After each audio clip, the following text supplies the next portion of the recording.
It all started in January 2019 when Gail went to her primary care doctor for her annual visit. She had a mammogram, blood work, and everything checked out perfect. In March of 2019, she started having some discomfort in her ribs, and we'd done some yard work, and we thought, well, maybe she, injured her rib or something.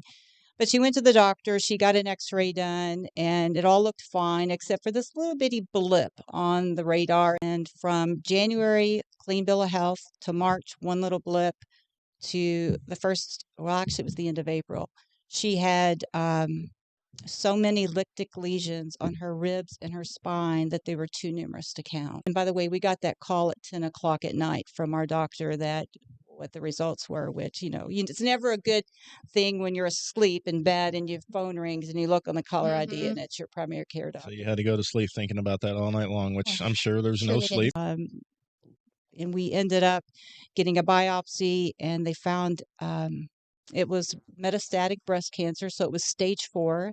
So from January, clean bill of health, to May, at this point, it was like the first or second week of May, she was diagnosed with metastatic breast cancer that had already moved into the bones. And when he went in to do it, he said, my gosh, this is spreading so fast. From Friday's x-rays when you all came to see me, and this was Tuesday, he said it's progressed 30%. He said, you need to start now treatment. So, most times you have an opportunity to take a deep breath and think about what treatment options you have, but hers was spreading just so rapidly. We were over there for 4 weeks, and the story I like to tell is that we went initially to doctor's appointments in a wheelchair. And so when we were going through the airport, I was trying to figure out, how am I going to help Gail get through the airport with our luggage, with a walker?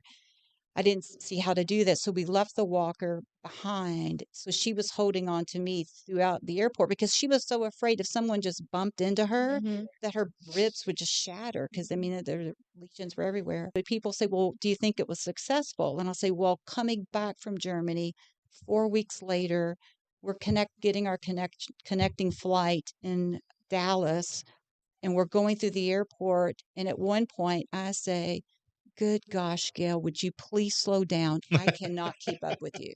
Wow.